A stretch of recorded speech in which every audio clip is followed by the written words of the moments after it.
Hi everyone, I am Dave J.Q. Madraso and I will be the reporter of this evolution of the Philippines taxation. In today's world, taxation is a reality that all citizens must contain with all the primary reasons that government raise revenue from the people they govern to be able to function fully. In exchange, for the tax that people pay, the government promised to improve the citizens' life through good governance. Taxation as a government mechanism to raise revenue or to raise funds develop and evolve through time. And it and in the context of the Philippines, we must understand that it came with a colonial experience. Taxation in Spanish Philippines. The Philippines may have abundant natural resources even before the encroachment of the Spaniards, but our ancestors were mainly involved in the subsistence economy.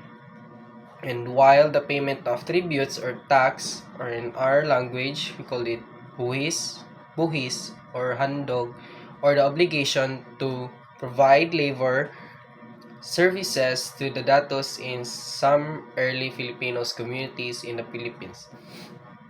It may resemble taxation. It is essentially different from the contemporary meaning of the concept. So, even though abundant na Philippines sa ato ang resources, natural resources, ang ato adong ancestors is mainly involved rin gapon sa mga pagbayad og mga taxation, and one of the pagbayad nila sa taxation is through money or provide labor service sa mga datos in early Filipinos communities. So, the arrival of the Spaniards altered the subsistence system because they imposed the payment of tributes or tributos from the Filipinos, similar from what had been practiced in all colonies in America. So, sa pag-arrive sa Spaniards sa Philippines, they impose the system called payment of tributes or tributos from the Filipinos nga unsa po'y gina-practice sa mga American or colonial sa mga American. And the purpose is to generate resources to finance the maintenance of the island, such as salaries of the government office and expenses of the clergy. The duty faced by the Spaniards in revenue collection through the tributes was the dispersed nature of the settlements, which they solved by introducing the system of reduction or reduction by creating pueblos, or where Filipinos were gathered and awarded plots of land to tell. So desperado na kayo ang mga Spaniards sa pagkuha sa og mga tax diri sa Pilipinas. So they introduce or they impose the system called reduction, nga where Filipinos kikitagaan nila og kanang mga yuta para ilang tamnan, and as a rewards later on the settlements will be handed by the encomendadors who receive rewards from the Spaniards crown for their services. And exemption, and in what stated, exemption from payments of tributes were alcaldes, gobernadores, cabezas de barangay, soldiers, members of the civil guard, government's officials, and vagrants. The Filipinos who were once satisfied with agricultural product for subsistence has to increase production to meet the demands of payments, and more intensive agricultural system had to be introduced. Later on, half of the tributes was paid in cash and the rest was with production. So, mga Filipinos daw who were satisfied sa production sa agricultural is they increase production para lang ma-meet ang demands of payments nga gipangayo sila ha, and intensive agricultural system nga ilahang gi-introduce. So later on, half sa tributes nga demand nga ilang gimit is na baryan through cash, and ang uban is through production. So this financed the conquest of the Philippines toward in the end of 16th century. Manila Apolco trade was established through the galleons, and way by which the Spaniards could make sure that European presence would be sustained. So in middle 16th century, Manila Apolco trade was established, and siya nga in a way such Spaniards could make sure daw nga European presence would be sustained. So once a year, the galleons were be loaded up with merchandise from Asia and sent to New Spain, or called Mexico. This improved the economy of the Philippines and forced the control of the Spaniards all over the country. Tax collection was still very poor, and subsidy from the Spain would be needed through the Studio Real delivered from the Mexican treasury to the Philippines through the galleons. So this subsidy stop in Mexico became independent in 1820. So in the middle of 16th century, galleons daw is, for sa wala nakabalon sa nang galleons is a sailing ship in use especially by Spain or Spaniards from 15th through 17th centuries, originally as a warship. So once a year, galleon would be loaded up with merchandise from Asia and sent to New Spain from Mexico. Once a year daw ang galleons daw gikan sa Spain, where they loaded nangyari sa ladri sa Asia, and they loaded galleon with merchandise and sent nila to the New Spain called Mexico. In 1884, the payment of tributes was put to stop and was replaced by full tax called all tax collected through the certificate of identification called the Cedula Personal. So in 1884, they stopped the payment of tributes, but they replaced it called the Cedula Personal. This is required from every resident and must be carried while traveling. So they required it sa individuals nga magdala ani, and dapat may carry nila while traveling. Unlike sa tributes, the payment of cedulas is by person, not by family. Payment of the cedula is progressive and according to the income categories. This system, however, was heavily burdened for the peasant and was easy from the wealthy. So kani daw siya nga system is kaning cedula de personal is kuan daw siya nga system kanang heavenly burden daw siya sa mga poor, kay ang poor kay wala pa kay sila kanang income, and easy ra sa mga wealthy, kaya ang wealthy na naman sila kagalingon nilang negosyo and makahatag sila sa mga taxes or mga pambayad nila. But because of this, revenue collection greatly increased and become the main source of the government income. The Chinese in the Philippines were also made to pay their discriminatory cedula, which was bigger than what Filipinos paid. So ang mga Chinese nga naadri sa Pilipinas at that time were also gipabayad sila for their discriminatory sidula and mas dako ang ilahang tax or mas dako ang ilang ginabayad compare sa mga Filipinos. In 1878, two direct taxes were added, imposed on urban incomes.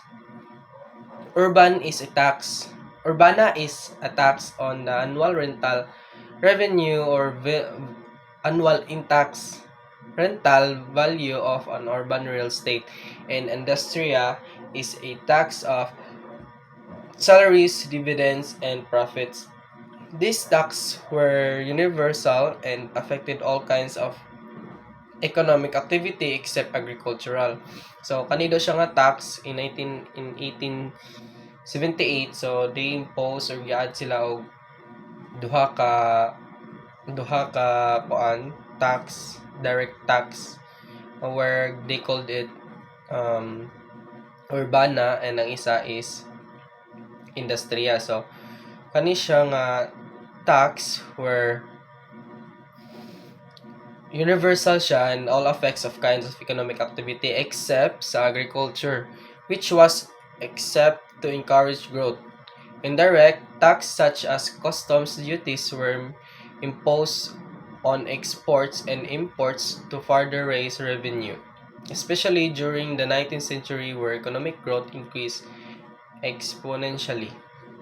There were no excuse tax collected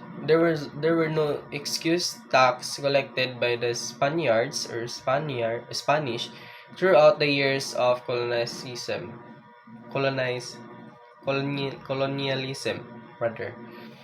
The colonial government also gained income from monopolies such as sales of stamp card, manufacture and sales of liquor, mga ilim nun, carpets, and opium. But the biggest of the state monopolies was tobacco. Ang pinakadako nga naghatag og income sa or tax is ang tobacco or sigarilyo, which began in 1781 and halted in 1882.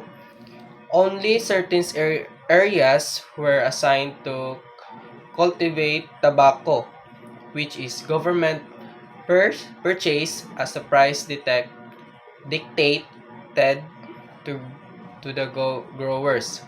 This monopoly made it possible for the colony to create surplus of income that made it itself sufficient without the need of the seigneurial and even contribute to the treasury of Spain. So, forced labor was a character of Spanish colonial taxation in the Philippines and was required from the Filipinos. And it provide useful in defending the territory of the colony and augmenting the labor required by woodcutting and shipbuilding, especially during the time of galleon trade. So in this time, forced labor is muna siya ang character sa Spanish colonial, so ilang pa-forced labor ang mga Filipinos so that it can provide useful defending the territory of the colony and augmenting the labor required by woodcutting and shipbuilding. So gamit kini sa una ang woodcutting and shipbuilding is because during that time is ginagamit nila ang galleon. Is galleon is a warship na siya, or muna ilang gigamit later on for trade. Through the polo system, male Filipinos were obliged to serve a burden that results in an increase in the death rate and flight to the mountains, so which led to decrease in population in the 7th century. So kani nga system ang polo system where male Filipinos kay ilang gina-oblige nga mo serve, tungod ani is result increase in death, daghan kay nangamatay, and rate and flight sa mountains, which led to decrease in population in 7th century. This changed later on as polos and Servius become lighter and was organized at the municipal level. Labor provide was used in public works such as building in roads or bridges. Some were made to serve the municipal office or as a night guards. So, kani daw na change ang polo system into lighter na daw na gangaan na nga trabaho. It was organized at municipal level na labor provide in public works, public works na sila such as pagbuhat og dalan or pagbuhat og bridges, and napay uban nga gipatrabaho nila sa munisipyo as a municipal officials or uban as a night guards. So males were required to provide labor for 40 days a year, reduced to 15 days a year in 1884. So, ang male Filipinos kay required nila nga 40 days nga mo trabaho, and na gimaynusan ni siya in 1884, na maynusan siya og 15 days. So, nagagamay na ang total na siya og 25 days na lang siya.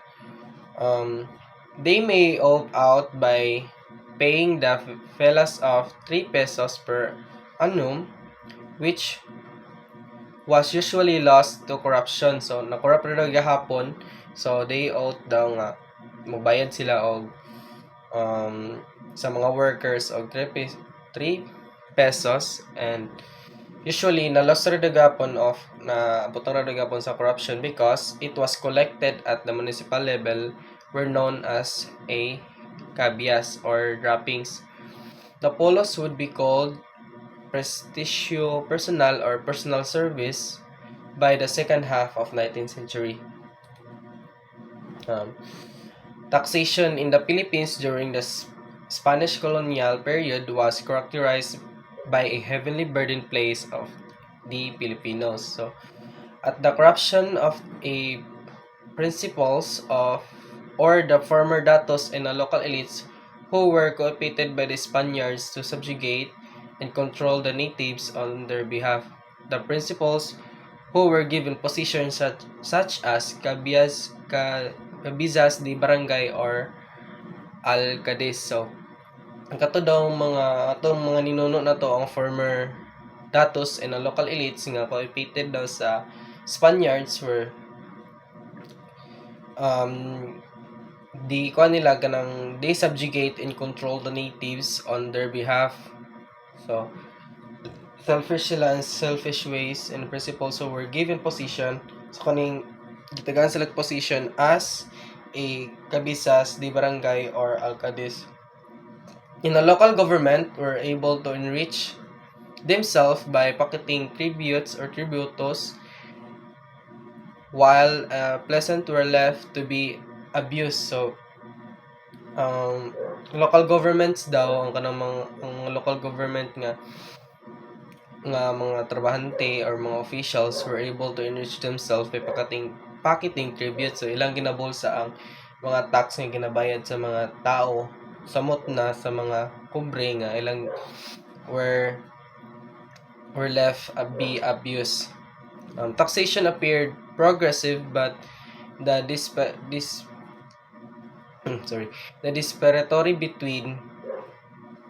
between less tax principles and the heavily taxed peasant made the rich richer and the poor poorer. So ang taxation in this time is progressive siya, but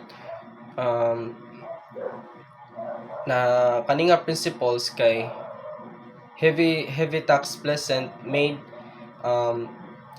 the rich richer and the poor poorer. So sa pagmaltrato nila sa kanang mga pobre, kay ang nabulahan ra kay ang mga dato nahimo sila, ang dato kay nahimong mas dato, and ang mga pobre kay mas ning pobre. So that's all. Thank you.